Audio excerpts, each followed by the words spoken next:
Well, welcome to Sikorski's Thinkabouts. I'm your host, Laura Sikorski, and thank you so much for clicking in. Just a reminder, my goal is for our guests and me to share our expertise to help you give outstanding service and experiences to your customers. Today, our guest is Francia Smith, and I'm sure many of you may recognize Francia from our October show, and we just had to have her back. But this time, our topic is going to be the biggest secret to managing change is transition. Francia is a recognized customer experience expert and strongly believes in managing change and developing leaders.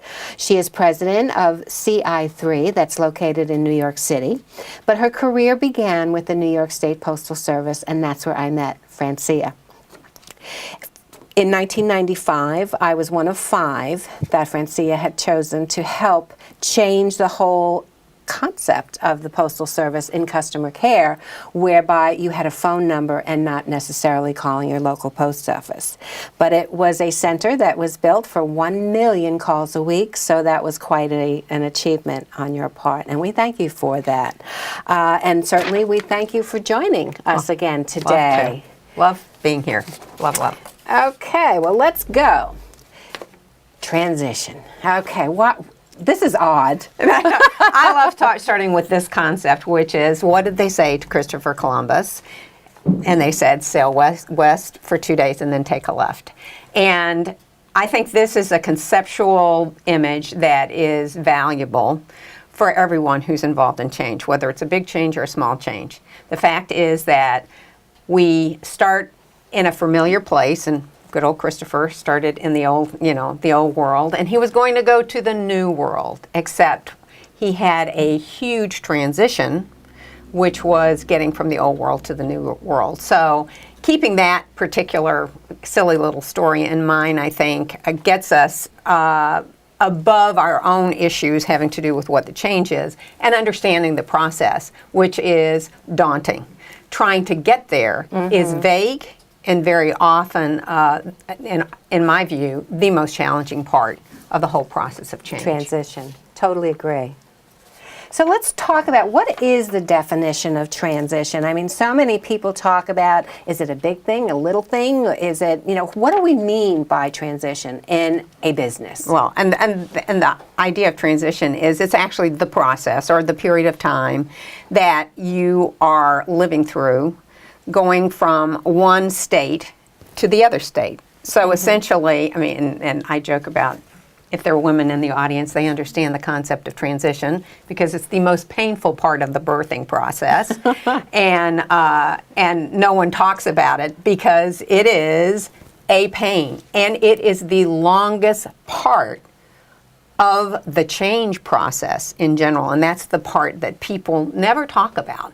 And it has real consequences as a result. And I find, transition, give us some examples of transition in the business environment. Well, I mean, transitions can be anything from changing the wording on a form or the shape of a form to creating a different click pattern on a desktop, or changing an entire system and a whole bunch of screens associated with the desktop. So it can be very small and it can be very large.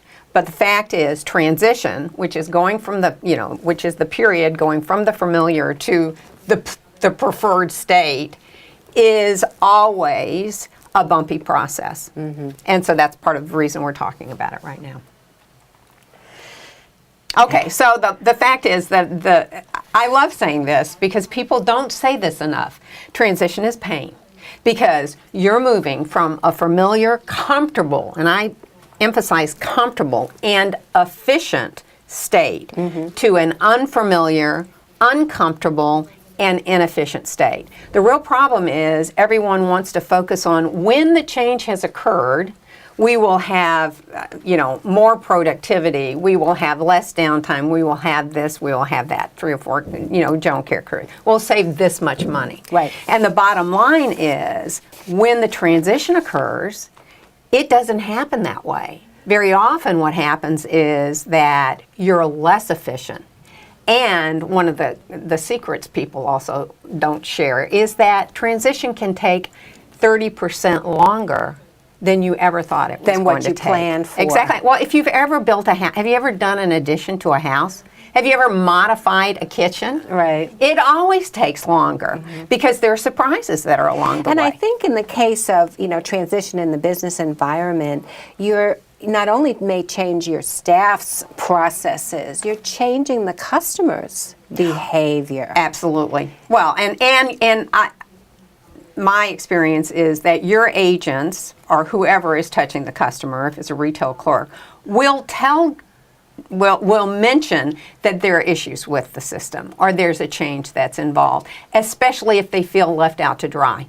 Because one of the real problems you have, especially in a call center, is people don't talk about the transitional time and they don't look at the statistics that they're measuring from the old way of doing things during the transition to the new way of doing things.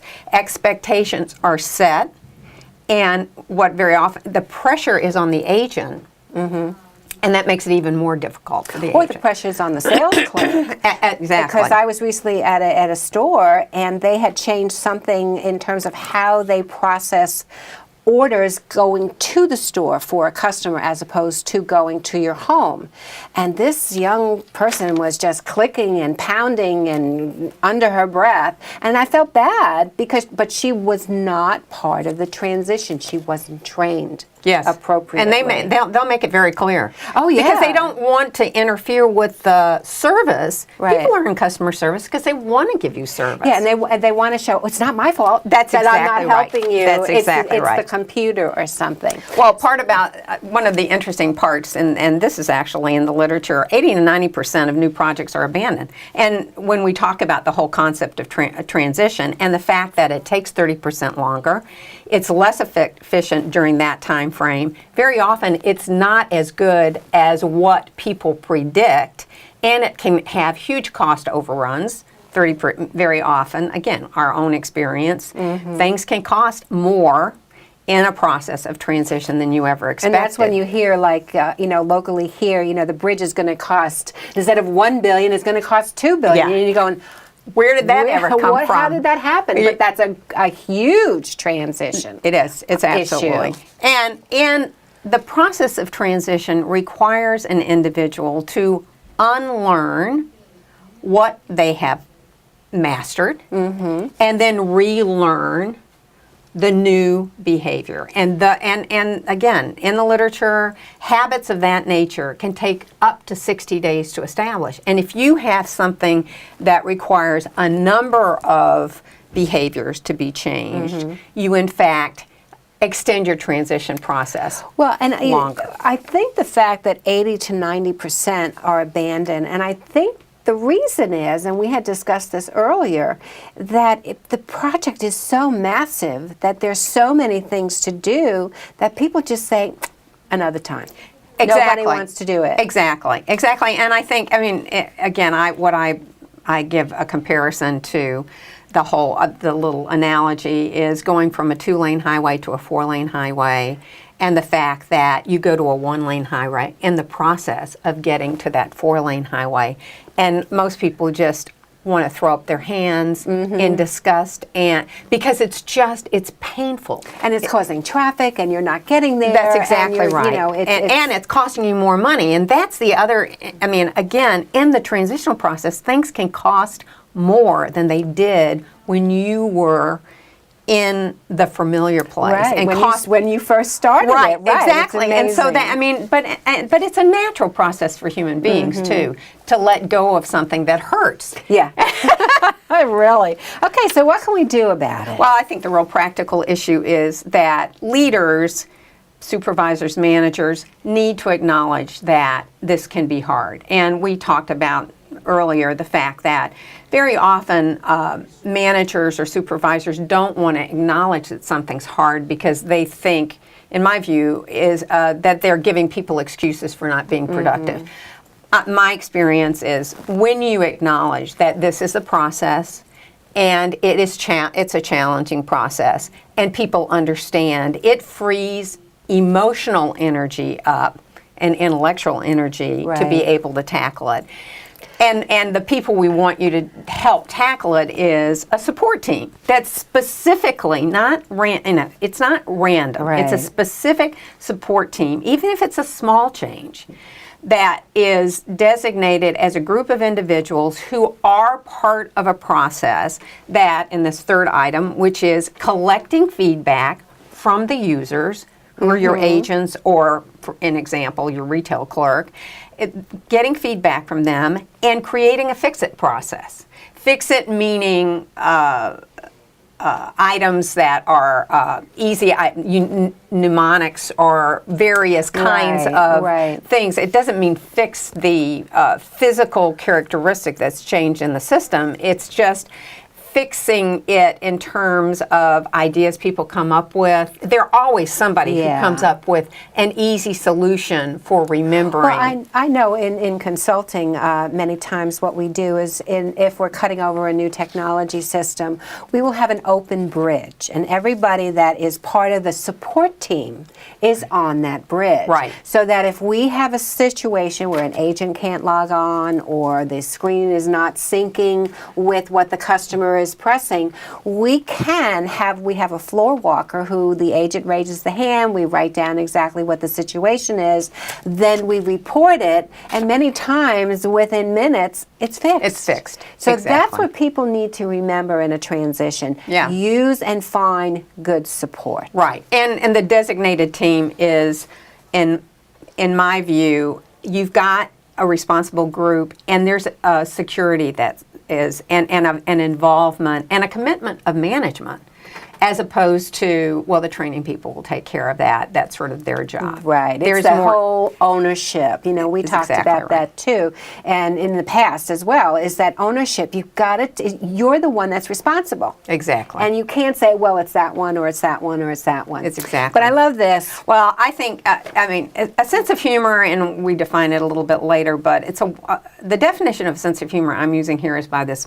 fellow called Gordon Allport, who defines humor as the ability to laugh at yourself and the things you love. And humor, again, research has shown that humor frees up the mind, and it frees up energy, and it starts engaging both sides of the neocortex to be able to then learn and move forward. Mm-hmm. And it doesn't have to be frivolous.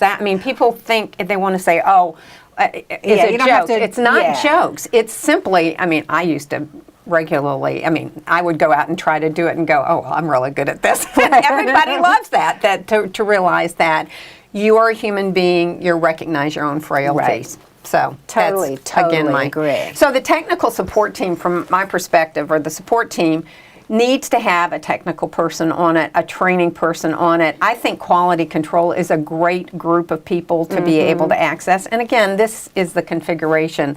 Are people it's a menu of people that you could possibly have. Team leaders who get feedback from agents themselves, and ultimately supervisors. But it's a group of people who are in fact empowered to find a way to fix things quickly, so that people feel it's a forward momentum and a sense of everybody's in the same boat. So going back, it's not only me that's feeling the pain from this transition. It's Christopher Columbus's concept of, we're in one of those three boats and we're heading to the new world. And I think also, it's not during the issue of change, it's preparing for the issue of change. Right. And so this support team is not just brought in at the end, where we're ready to hit the button and it's working.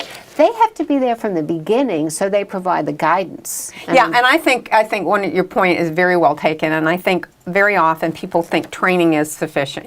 We've done a really good job of training, and people in training may feel a little bit diminished if you say, no, we have to have follow-up. But the people in training also are very valuable in quality control too, because they can see their typical mistakes people make. It's like customers. There are things customers assume. People assume those same kind of things, and so that when the training people are involved in the ongoing process, what they do is bring to bear the typical kinds of assumptions that trainees or the people will have challenges in or with in terms of the And transition. then, training is also critical because they can modify as they move forward. And they can suggest changes, perhaps, to this, whatever is happening in transition, because you made it too complicated, let's say, in the beginning. Exactly. And we need to take a look at something different. Exactly. But I like the issue of quality control, because quality control is, to me, a very vital Yes. department in a call center, in a retail environment. These are the people that make sure it's going well. Right. And they are the ones that will monitor phone calls. They are the ones that will walk the floor. They are the ones that will coach and Right. be sure that there is a comfort factor on the work floor during that transition Right. process. Right. So, And I think also people have to be aware that some of the numbers may go down during the process. I think that's why the supervisors who are involved in it, there's got to be a collaborative effort. And it's not reducing standards so that you've got queues that are a mile long and that you reduce your customer service. But when you put when you bring measurements from an old familiar system in this transitional period, it may be too much of a challenge. And I hadn't mentioned this before, but there was a concept, or a group of people called Yerkes and Dodson, who studied learning with rats in 1905 and came up with what they call the Yerkes-Dodson law. And simply explained, they had 3 different kinds of mazes that rats had to learn: hard mazes, easy mazes, and medium mazes or moderate mazes. What they found was that the hard mazes, the rats drowned. The easy mazes, the rats never learned.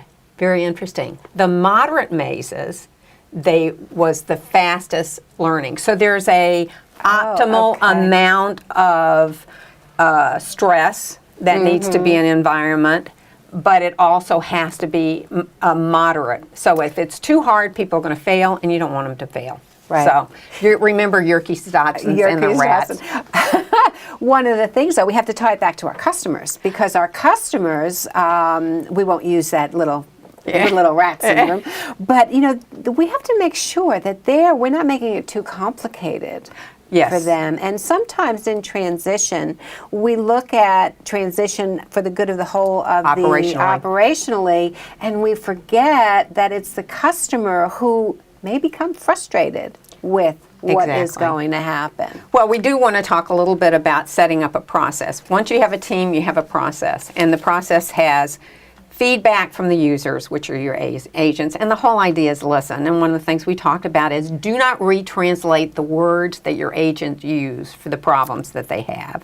Very often happens. Don't do that. Call it what they say it is. Right. And then set up a process where you're measuring or listening for feedback, you're learning, you're fixing and building, and then it's a feedback loop, and it's an iterative process. I recommend you only do 3 items at a time. Again, the research goes back to top 3 things generally represent about 80% of where the problems are.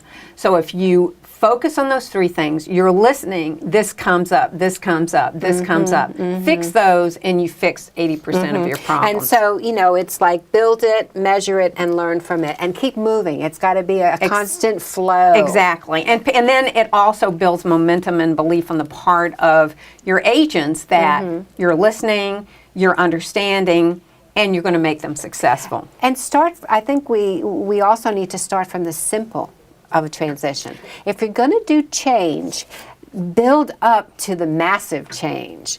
Do little ones, right? I mean, I think I believe that what you want to do, again, and it's based as much on customer needs as it is operational needs, which is what you want to do is a modularized process so that people aren't trying to absorb too much change at any one time. Because you can't, your mind just is not going to absorb it. And I think, celebrating the success. Oh yeah, and that's again where your sense of humor comes in too. I